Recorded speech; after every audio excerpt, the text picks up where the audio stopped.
And ఇంకో విషయం, మీరు స్వామి ఇవన్నీ అయిపోయినాయి అంటే మీరు ఏం చదువుకున్నారు? నేను ఓన్లీ గ్రాడ్యుయేషన్ చదువుకున్నాను. గ్రాడ్యుయేషన్ చదివారు, అంతే. ఓకే. కానీ ఈ ఫీల్డ్ లో అంటే ఎవరిని చూసి మీరు ఇన్స్పిరేషన్, అంటే డబ్బు సంపాదించుకోవాలి, లోకాన్ని పిచ్చోళ్ళని చేయాలి అన్న ఉద్దేశంతో మీరు ఇక్కడికి రావడం జరిగింది? లోకాలు పిచ్చోళ్ళు చేయలేం మనం. ఎక్కడ చేయనీకైతుంది? లోకమే నన్ను పిచ్చోని చేస్తుంది. ఎక్కడండి మీలాంటి వాళ్ళు మార్కెట్ లో వచ్చిన వాళ్ళ ప్రతి దగ్గర ఏదో ఒకటి సొల్యూషన్ దొరుకుతుందని వెళ్తూనే ఉంటారు. కాదు, మీరు రాంగ్ ఎస్టిమేషన్. లోకం పిచ్చోళ్ళు చేసే లెవెల్ లేదు. లోకమే స్వామీజీని పిచ్చోళ్ళని చేస్తుంది. ఇప్పుడు ఫర్ ఎగ్జాంపుల్ నేను ఒక ఇంటర్వ్యూకి అయినా, నేను చెప్తున్నా ఒక క్వశ్చన్ అడిగితే ఆన్సర్. ఇప్పుడు మీరు వింటారు, అట్లీస్ట్ చెప్పనిస్తారు. వాళ్ళకి తెలుసు నాకు టైం ఇస్తే నేను ఆన్సర్ చెప్తా, లేకుంటే ఇంకేదో అవుతుంది అని చెప్పు. బట్ ఆ ఛాన్స్ కూడా ఇయ్యారు. ఓకే, సరే ఇదైపోతుందా? బయట పబ్లిక్కి వెళ్తాం, జస్ట్ నేను ఒక వేషం ఉన్నందుకు నన్ను ఒక డిఫరెంట్ గా ట్రీట్ చేస్తారు. లోకమే స్వామీజీలని ఇబ్బంది పెడతారు. రాత్రిపూట పూజలు చేసినప్పుడు దాన్ని వేరే రకంగా తీసుకుంటారు. వీళ్ళు పూజలు చేస్తే ఏం కాదు. మీ పూజలు వేరే ఉంటాయి కదా, భయంకరంగా ఉంటాయి. ఏం భయంకరంగా పొర్రెలు పెట్టుకొని అవి పెట్టుకొని శ్మశానాల పూజలు పెట్టుకొని ఇంటి దగ్గర అంతా మొగ్గేసుకొని ఆ పూజలు ఎవరు చేస్తాడండి? సరే, ఇప్పుడు నేను కూడా పూజలు చేస్తాను, అవన్నీ పుర్రెలు గిర్రెలు పెట్టుకొని చేస్తాడు ఎవడైనా? నేనేమంటున్నా, ఇప్పుడు పుర్రె అంటే పుర్రె మనం మనిషిని మనం మర్డర్ చేసి చేస్తున్నాం. పుర్రెని మనం ఏమన్నా ఇల్లీగల్ ఒక మనిషిని చంపేసి చేస్తున్నామా? దొరికిన పుర్రెనే తీసుకొస్తాం. సరే, దొరికిన పుర్రెనే తెచ్చుకుంటాం. ఇప్పుడు ఒక వేస్టేజ్, సమాజం ఏదైతే వేస్టేజ్ అని పడేసిన బాడీని లేదా తను డిస్పోజ్ అయ్యే దాన్ని రీసైకిల్ కింద దాన్నే వాడుతున్నాం. కానీ ఏమన్నా ప్లాస్టిక్ అన్న వాడుతున్నాం? అట్లీస్ట్ పొల్యూషన్ అవుతుందా దాంతో? మళ్ళీ రీసైకిల్ ఏం చేస్తారు? మళ్ళీ చనిపోయిన పుర్రెతోని సాధన అయితే కాదనట్లేదు, దాన్ని వేరే రకంగా వాడతాం. ఒక మనిషి దానితోని సాధన చేసుకున్నట్టయితే తన స్వయం స్పిరిచువల్ గ్రోత్ కి ఈ వ్యక్తి ఎందుకు భయపడాలి? ఎందుకు భయపడారండి? ఇప్పుడు అందరు నార్మల్ గా న్యూట్రల్ గా ఉండరు కదా. ఇప్పుడు శ్మశానంలో ప్రతి ఒక్కడు వెళ్ళాడు కదా. ఇప్పుడు అదే అంటున్నా నేను అనేది అది.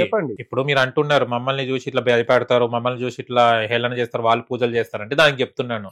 పుర్రెలతో చాలా మంది భయపడతారు కదా. ఇప్పుడు మీరు ఆత్మతో మాట్లాడతారు, సామాన్యులు ఎక్కడ మాట్లాడతారు? ఆత్మ కనిపించదని పారిపోతారు. ఆ శక్తి, ఆ విద్య మీలో ఉన్నాయని మీరు మాట్లాడగలుగుతున్నారు, మీకు కన్వీనియంట్. జనాలకు కాదు కదా. అప్పుడు జనాలు ఎందుకు భయపడాలి? జనాలు ఫస్ట్ నేను అడిగేది, భయం దేనికి? అరే దయ్యం చూస్తే భయపడరా? దయ్యం చూసిరు భయపడరు, ఓకే. ఒక మనిషి పుర్రతో సాధన చేసుకుంటే, ఒక మనిషి ముగ్గులు వేసుకొని పూజ చేసుకుంటే వీళ్ళు ఎందుకు భయపడాలంటే హిందూస్ ఎందుకు భయపడాలి?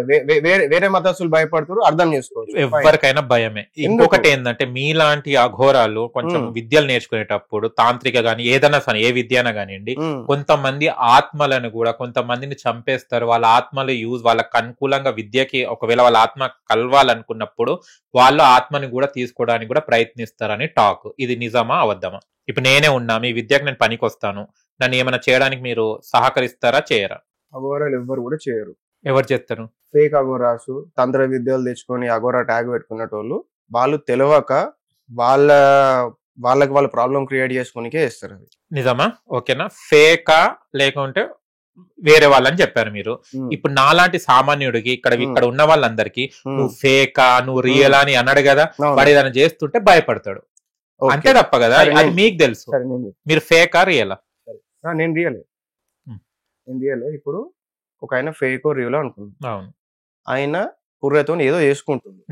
ఇప్పుడు ఆయన ఏదో చేసుకుంటే మీరెందుకు ఆయన ఏదో చేసుకుంటే మీరు ఎందుకు భయపడాలి? మా ఇంటి పక్కన వాడు ఎక్కడో అడవిలో చేస్తే పోయి ఎవడు అడగడు, అర్థమైందా? ఎవరు అడుగుతారు? అడవిలో ఉండేటోళ్ళని అడుగుతారు, అక్కడ ఉండే వాళ్ళు. ఇల్లీగల్ ఎక్కడ మళ్ళీ లీగల్? మీకు ఎవరి ఇంట్లో వాళ్ళ ప్రైవసీ లీగల్. అవునబ్బా, ఇవన్నీ చేసేది ఏంటిది? చెండాల పని కదా.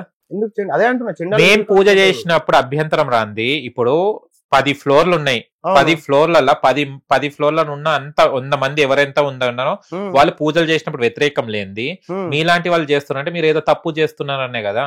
నేనేమంటున్నా, మీరు చేసినప్పుడు పూజ ఎందుకు అవుతుంది? మీరు చేసినప్పుడు పాజిటివ్ ఎందుకు అవుతుంది? మేము చేసినప్పుడు నెగిటివ్ ఎందుకు అవుతుంది? ఎందుకు అవుతుంది అంటే మేము చేసినప్పుడేమో మేము భగవంతుని డైరెక్ట్ గా మాకు ప్రసాదించండి, మా తప్పులు క్షమించండి మేము అంటాం. మీరేమో వేరే వాళ్ళని లొంగ తీసుకోవాలి, వేరే దారి అడ్డదారి దొరికి మేము కరోడ్పతులు కావాలి, వేరే వాళ్ళని హతమార్చాలి అన్న విద్య మీది. మేమేమో డైరెక్ట్ దేవుడితోనే మేము కోట్లాడుతాం. ఓకే, ఆ కంక్లూజన్ కి మీరు ఎట్లా వస్తారు? ఏ కంక్లూజన్ కి? ఒక మనిషి పుర్ర పెట్టుకుంటే సాధన చేస్తే అతను మీకేదో అగేన్స్ట్ చేస్తుందని చెప్పి మీరు ఎందుకు అనుకుంటారు? నాకే అగేన్స్ట్ చేయకుంటే సృష్టికే కదా అగేన్స్ట్. మీరెందుకు అవి నేర్చుకుంటున్నారు విద్యలు? ఇప్పుడు మీరున్నారు, అఘోరిగా ఎందుకు మారారు? ఎందుకు మారారు? నేను నన్ను నేను తెలుసుకోవడానికి. ఏం తెలుసుకోవాలి? నిన్ను నువ్వు ఏం తెలుసుకోవాలి చెప్పు. నిన్ను నువ్వేం తెలుసు? నన్ను నేను ఏం తెలుసుకుంటా? ఆన్సర్ అద్దం ముందు నిలబడితే నువ్వు ఏందో తెలిసిపోతుంది. సరే అంటున్నా, అద్దం ముందు మనం ఏం తెలుసుకున్నావు? అద్దం ముందు కనిపించేది మన భౌతిక శరీరం. ఓకే ఓకే, కానీ ఈ శరీరం మనం కాదు, వీఆర్ ఆల్ సోల్స్. ఇది ఎక్స్పీరియన్షియల్ గా నేను తెలుసుకున్నా, ఆ స్టేట్ లో నేను ఉండగలుగుతా. ఏం తెలుసుకున్నారు మీ ఎక్స్పీరియన్స్? నేను ఆత్మని అన్న విషయం నేను తెలుసుకున్నా. మాకు కూడా తెలుసు, ఇది ఆత్మ, ఇది రెంటెడ్ బాడీ, ఇది ఆత్మ ఎక్కడ నువ్వు వెళ్ళిపోతుంది మనం చనిపోయిన తర్వాత జస్ట్ అని అందరికి తెలిసింది. ఎట్లా తెలిసింది ఇది? ఏంటిది ఈ విషయం మీకు ఎట్లా తెలిసింది? ఒకడు చచ్చిపోయినప్పుడు వాడు గాలే ఉండదు కదా బాడీలో, దానికి సాధన ఏం చేయాలి? నేను అదే అంటున్నా, ఒక మనిషి చనిపోయాడు, అవును, అందులో ఆత్మ లేదు అంటారు, మీ లోపల ఆత్మ ఉంది అంటారు. ఈ ఆత్మ అన్న కాన్సెప్ట్ మీకు ఎట్లా తెలిసింది? మనిషి చనిపోతేనే కదా గాలి అనేది లేదు కదా అన్నది, ఆత్మ అనేది తెలిసిపోయింది. ఆత్మ బయటికి వెళ్ళిపోతుంది. ఆత్మ అన్న పేరు మీకు ఎక్కడ నుంచి తెలిసింది? సమాజంలోనే తెలిసింది. సమాజంలో ఎక్కడ? బుక్స్ నుంచో, చుట్టుపక్కల నుంచో, బై వర్డ్ ఆఫ్ మౌత్ తెలిసింది. యాజ్ అన్ ఇన్ఫర్మేషన్ తెలిసింది. యాజ్ అన్ ఇన్ఫర్మేషన్ గా మీరు ఒక బుక్ చదివితే మీకు అన్ని కూడా తెలుస్తాయి. అవును, కానీ దానికి రియల్ టైమ్ లో ఆ స్థితిని పొందడానికి చాలా డిఫరెన్స్ ఉంటుంది. ఇట్లా తెలిసినప్పుడు మీకు తెలుస్తుంది, ఆత్మ అంటారు, సోల్ అంటారు, అన్ని సబ్జెక్ట్ తెలుసుకున్నాం, చక్రాలు అన్ని తెలుసుకున్నాం అంటారు, అయిపోతుంది. మళ్ళా ఏం ఎగ్జిస్టెన్షియల్ చేంజెస్ ఏం రాదు. కానీ ఎప్పుడైతే మీరు తపస్సు చేసి దానిలో సక్సెస్ అవుతారో అప్పుడు మీ ఆత్మ మీద మీకు పట్టు దొరుకుతుంది. మీకు ఎక్స్పీరియన్స్గా అర్థమవుతుంది, నేను ఈ శరీరాన్ని కాదు, నేను ఇన్ని జన్మలకి వెళ్ళి తిరుగుతున్నా, ఇంకా ఇన్ని లోకాలు ఉన్నాయి, ఇంకో పరమాత్మ ఉంది, మనం ఇక్కడ నుంచి వచ్చినాం, ఇక్కడికి వెళ్ళాలి, ఇది పర్పస్ ఆఫ్ లైఫ్ అని చెప్పి మీకు ఎక్స్పీరియన్షియల్ తెలుస్తుంది.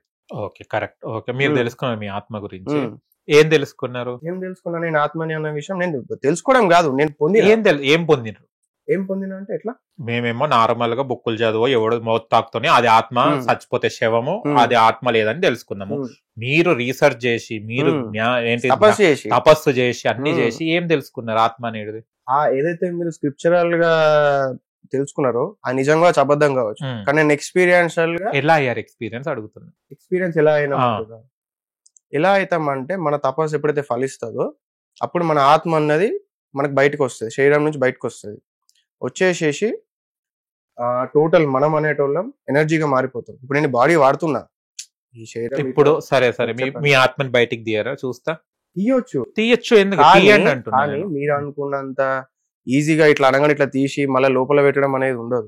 ఆత్మ బయటకు వచ్చిందా అంటే బాడీ శివంలానే అయిపోతుంది. సారీ, అదే కదా మేము కూడా అదే చెప్పినాం కదా ఇప్పుడు. అదే అంటున్నా, అట్లా అది ఓన్లీ ధ్యాన స్థితిలల్లో, కంటెంట్ ఎన్వైరన్మెంట్ లా జాగ్రత్తగా జరిగే ప్రక్రియ లేదు. గురు సమీక్షంలో మాత్రమే అది చాలా. నేను మీడియాని తీసుకొస్తా, నేను ఇదే కెమెరాని తీసుకొస్తా, మీ ఆత్మను బయటకు తీసి మీరు శవంగా మారుతారా? మళ్ళీ తర్వాత మీ ఆత్మ మళ్ళీ రీప్లేస్ అవుతుందా మీ బాడీలో? చెయ్యొచ్చు అనొద్దు. నేను అనేది ఏంటంటే, మీరు ధ్యానం మీరు ఏంటిది, మీరు తపస్సు చేశారు, మీరు అది అనుగ్రహం పొందారు కాబట్టి నేను అడుగుతున్నాను. నాకు అది లేదు. నేను ఆత్మని సపరేట్ చేసి మళ్ళీ నాకు కావాల్సినప్పుడు నా ఆత్మ నా బాడీలు తెచ్చుకోవడం నాకు రాదు. మీరు తపస్సు చేశారు కాబట్టి నేను ఇదే మీడియా ద్వారా మీ గురు సమక్షంలోనే నేను తీసుకొస్తాను కెమెరా ముందు. మీరు శవంగా మారాలి, మళ్ళీ మీ ఆత్మ బయటికి వెళ్ళిపోవాలి, మళ్ళీ రీప్లేస్ కావాలి. చేయగలుగుతారా? నేను ఇప్పుడే చేయమంటలేను సార్, మీ గురు సమక్షంలోనే చేయమంటారు. రేపు మీరే అన్నారు కదా గురువు ఉండాలి, గురుముఖత ఉండాలి. వేరే వాళ్ళకి అంటున్నా, నేనే గురువుని కాబట్టి నాది నేను చేయగలుగుతా, అది ప్రాబ్లం లేదు. కానీ ప్రెజెంట్ టైమ్ లో, ఈ ప్రెజెంట్ మనం ఇంటర్వ్యూ లేదు. హిట్ టీవీ యాప్, ఇందులో short news, live news, entertainment shows, movies, digital magazines తో పాటు మీ జిల్లా వార్తలను కూడా ఫ్రీగా చూడొచ్చు. ఇంకెందుకు ఆలస్యం, వెంటనే హిట్ టీవీ యాప్ ని డౌన్లోడ్ చేసుకుని ఫ్రీగా ఎంటర్టైన్మెంట్ పొందండి. Hit TV app, hit TV app, please download hit TV app. Hit TV app ని ఫ్రీగా డౌన్లోడ్ చేసుకుని ఎంజాయ్ చేయండి. మీకు నచ్చిన ఎంటర్టైన్మెంట్ కోసం హిట్ టీవీ యాప్ ని ఫ్రీగా డౌన్లోడ్ చేసుకుని ఎంజాయ్ చేయండి. హిట్ టీవీ యాప్ ని డౌన్లోడ్ చేసుకుని ఆస్వాదించండి, ఆశీర్వదించండి. ఇంతమంది సెలబ్రిటీలు హిట్ టీవీ యాప్ ని డౌన్లోడ్ చేసుకోండి అని చెప్తున్నారంటే ఎంత మంచి యాప్ ఆలోచించండి. అమెరికా అమెరికాలో చదవాలనుకునే వాళ్ళకి విశ్వసనీయమైన పేరు మన శౌర్య కన్సల్టెన్సీ. UK లో 1 year masters, UK లో 1 year masters, 2 years work permit up to 5 years visa. Contact Shaurya Consultancy. Contact 89851 89851.